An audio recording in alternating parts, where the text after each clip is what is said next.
as festas continuam. Olá, espero que você esteja bem. Nós estamos aqui mais uma vez para darmos continuidade ao estudo do livro de Levítico. Hoje, Levítico, capítulo 25. Mas antes é necessário que eu faça alguns pedidos. O primeiro pedido é para que você não apenas curta, mas compartilhe esse estudo com outras pessoas, para que outras pessoas venham ser abençoadas. Outro pedido é para que você nos siga nas redes sociais, porque através das redes sociais da igreja você terá acesso à agenda da semana. E nela você poderá verificar os dias, horários e temas dos estudos que nós disponibilizamos ali na igreja. Então venha participar, porque certamente você vai adquirir mais conhecimento da palavra de Deus. E outro pedido é para que você leia todo o capítulo, no caso, o capítulo 25.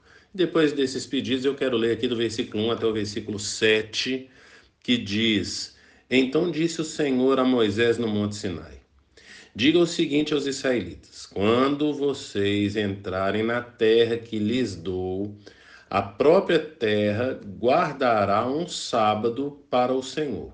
Durante 6 anos semeiem as suas lavouras, aparem as suas vinhas e façam a colheita de suas plantações. Mas no sétimo ano a terra terá um sábado de descanso, um sábado dedicado ao Senhor.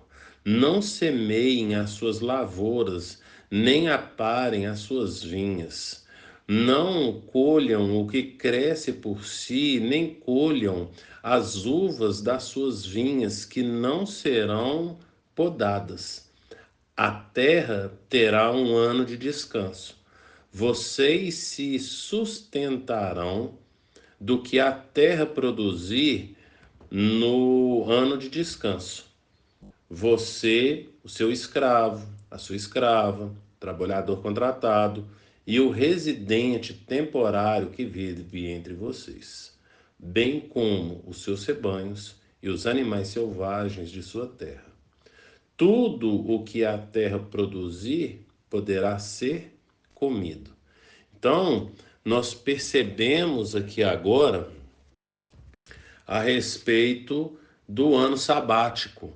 E entenda que essa primeira parte aqui que nós lemos é do ano sabático, depois a segunda parte, que vai aí do versículo 8 até o versículo 54, desculpa, 55, ele vai tratar a respeito do ano de jubileu e tudo que envolve esse ano de jubileu com relação à terra, com relação a escravo, com relação a serviços. Então, é um tema bem extenso esse o ano do jubileu. Vale a pena você, então, estudar esse texto. E para isso, a gente sugere bíblias de estudo, alguns livros. Então, é necessário a gente buscar conhecimento para compreendermos aqui, então, a palavra do Senhor. Perceba que agora o Senhor não está preocupado apenas com o sábado para o descanso do homem, para o relacionamento do homem, para festejar com o homem, mas para a terra também.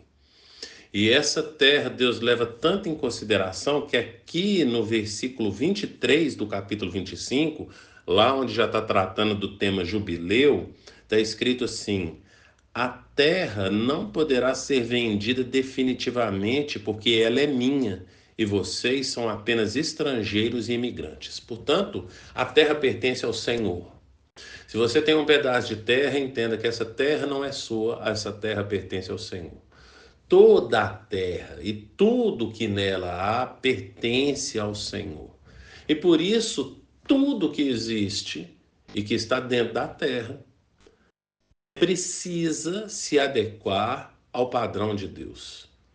A gente vai perceber aqui, então, que ele está falando a respeito do cuidado que ele tem com o povo.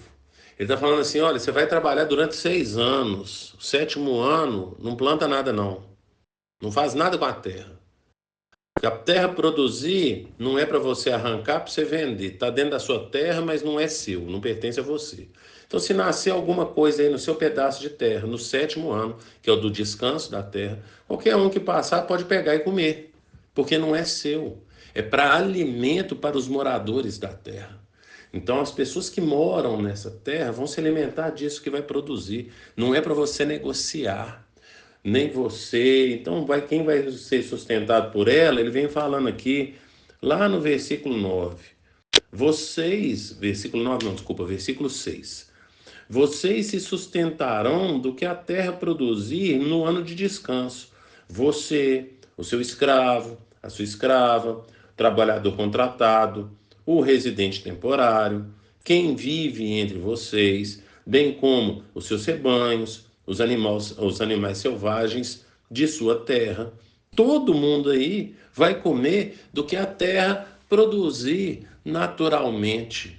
Então, o senhor está falando assim, deixa eu te falar, você pode ficar um ano sem trabalhar, que eu vou cuidar de você, que eu vou cuidar do escravo, que eu vou cuidar do animal, porque é ele que produz. Nós precisamos entrar nesse descanso do Senhor. Esse texto é sensacional para nós percebermos essa confiança que nós temos que ter no nosso Deus. Jesus vai falar lá em Mateus capítulo 6, lá no versículo 25, ele vai falar assim: não andeis ansiosos pelo que vocês vão comer, beber ou pelo que você vai vestir. E lá no versículo 33 do capítulo 6 de Mateus, ele vai falar: busque em primeiro lugar o reino de Deus e a sua justiça. E essas coisas, comida, bebida, roupa, essas coisas que são necessárias para a sua existência, vai ser acrescentado. Busque em primeiro lugar o reino de Deus e a sua justiça, e essas coisas serão acrescentadas. Então a gente não tem que ficar preocupado com a nossa existência, porque inclusive a nossa vida não é nossa. Nós só somos donos das nossas escolhas. A nossa vida pertence a Deus, por isso a gente não escolhe a hora que a gente vai morrer. A gente vai morrer na hora que Deus quiser. A gente nasce também, e você pode programar o nascimento do seu filho, mas seu filho só vai nascer a hora que Deus quiser. Pode ser que coincida a sua vontade com a dele, mas o que prevalece é a dele, porque ele é soberano. Então nós precisamos entender que, como diz a canção, Deus está no controle. Deus está no controle de todas as coisas, ele é soberano. E ele deixa isso claro aqui, e ele dá um mandamento aqui agora, então, de festa, né? Na verdade, dois mandamentos aqui no capítulo 25, o do ano sabático e do ano do jubileu. E quando nós lemos nos textos históricos, e os textos históricos estão aí a partir de Josué. Então, aqui no Pentateuco, Gênesis, Êxodo, Levítico, Número e Deuteronômio, vão aparecer algumas histórias, mas o povo só entra na Terra Prometida em Josué. E os livros históricos é Josué, Juízes, Ruth, 1 Samuel, 2 Samuel, 1 Reis, 2 Reis. E eu vou tratar só desses aqui, porque Esdras e Neemias também são livros históricos, mas eu vou tratar só desses 7 aqui, porque se você lê esses 7 livros históricos, que está contando a história do povo de Israel, de quando eles entram na Terra Prometida, até eles serem levados cativos para a Babilônia, você não vai ver em momento algum contando a história de um ano festivo lá, do ano sabático, ou do ano do jubileu, não é verdade? O 50º ano, você não vê isso relatado na história. E por isso a gente entende que Israel nunca cumpriu aqui Levítico capítulo 25. Se você abrir aí em Jeremias, lá no capítulo 25, você vai perceber lá no versículo 11, vai falar assim, então Jeremias capítulo 25, versículo 11, vai falar assim: toda esta terra se tornará uma ruína desolada, e essas nações estarão sujeitas ao rei da Babilônia durante 70 anos. Então, alguns estudiosos vão falar que esses 70 anos é uma punição por cada ano que deixou de comemorar o ano sabático. Então, você pega 70 vezes 7, dá 490, que é mais ou menos o tempo que durou da entrada do povo com Josué, então, na Terra Prometida, mas chegar lá, então, no que a gente entende que começa o exílio babilônico. O exílio babilônico começa no ano 605, mas o exílio de Israel começa no ano 609, com a morte do rei Josias. O rei Josias morre no ano 609 a.C. Passados 4 anos, no ano 605 a.C., a Babilônia vem então e começa a exercer ali então seu domínio sobre toda a terra. Então, alguns estudiosos vão falar o seguinte: o tempo que vocês vão passar na terra, o tempo de exílio que vocês vão passar lá na terra da Babilônia, lá na região ali, né? Porque depois mudou do Império Babilônico para o Império Persa. Então, vão ficar ali 70 anos. Esses 70 anos estão compreendidos já no Império Persa. O Império Babilônico já tinha passado, já estava no Império Persa, quando o povo começa a retornar para Jerusalém lá, que aí são os escritos de Esdras e Neemias, falando do retorno do exílio desse povo. Então, a gente vai perceber que assim como o povo vai ficar, e nós ainda não trabalhamos aqui, nem em Gênesis, nem em Êxodo, nem em Levítico, a respeito da subida do povo para espiar a terra prometida e ficarem ali 40 dias. Então, cada dia que eles ficaram ali representaria um ano que eles ficariam no deserto. Então, portanto, os 40 dias se tornaram 40 anos no deserto. E aí agora, porque o povo não cumpriu esse ano sabático, para cada ano sabático que vocês não cumpriram, não deram esse descanso para a terra, porque a terra precisa descansar, porque a terra não é de vocês, a terra é minha, assim diz o Senhor, no versículo 23 aqui do capítulo 25. Então, porque vocês não ficaram, cada ano que vocês deixaram de dar descanso para a terra, vocês vão passar lá na Babilônia, porque agora eu vou dar descanso para essa terra. Então o Senhor dá de 70 anos de descanso. Deixa essa terra descansar aí desse povo judeu aí 70 anos, porque eles não deixaram a terra descansar e agora a terra vai poder descansar. A gente vai perceber ainda então, né, como eu falei, alguns teólogos pensam assim, tá bom, gente? Não é unanimidade, mas existem os teólogos que pensam e defendem essa ideia.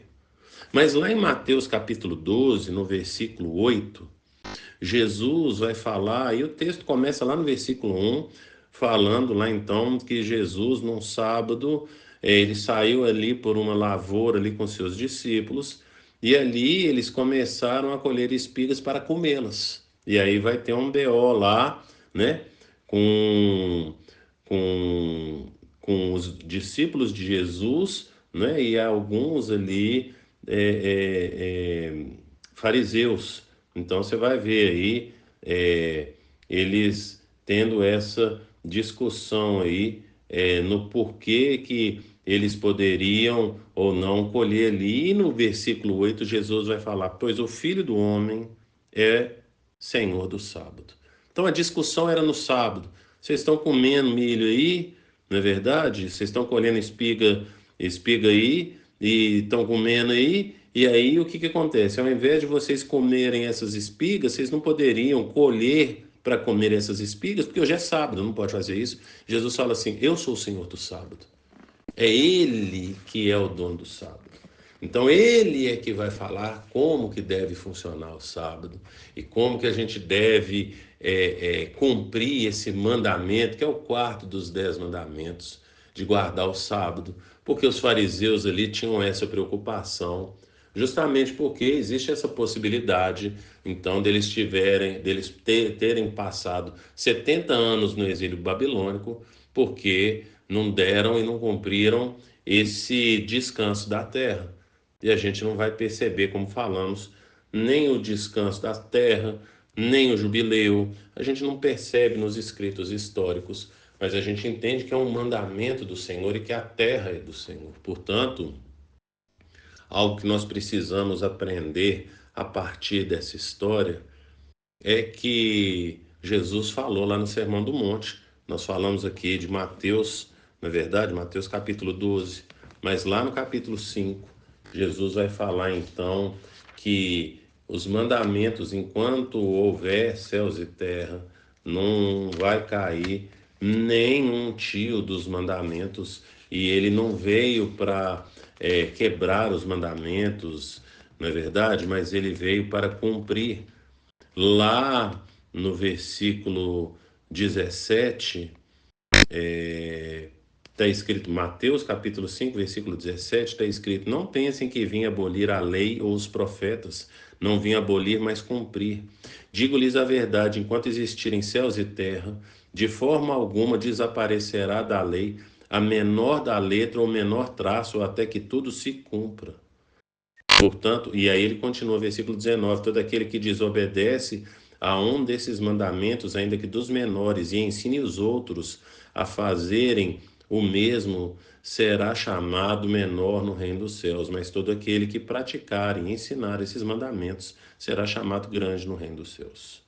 Pois eu lhes digo que, se a justiça de vocês não for muito superior à justiça dos fariseus e mestres da lei, de modo nenhum entrarão no reino dos céus. E a partir do versículo 21 até o final do capítulo 5, que é o versículo 48, Jesus vai ensinar a cumprir aí alguns mandamentos que não é como os fariseus cumpriam. Portanto, nós precisamos entender que nós temos que nos relacionar com o Senhor diante do padrão dele. E como temos reagido ao padrão estabelecido pelo Senhor? Temos negligenciado, temos cumprido, temos procurado conhecer, sabemos os seus mandamentos? Pense nisso e que o Senhor te abençoe.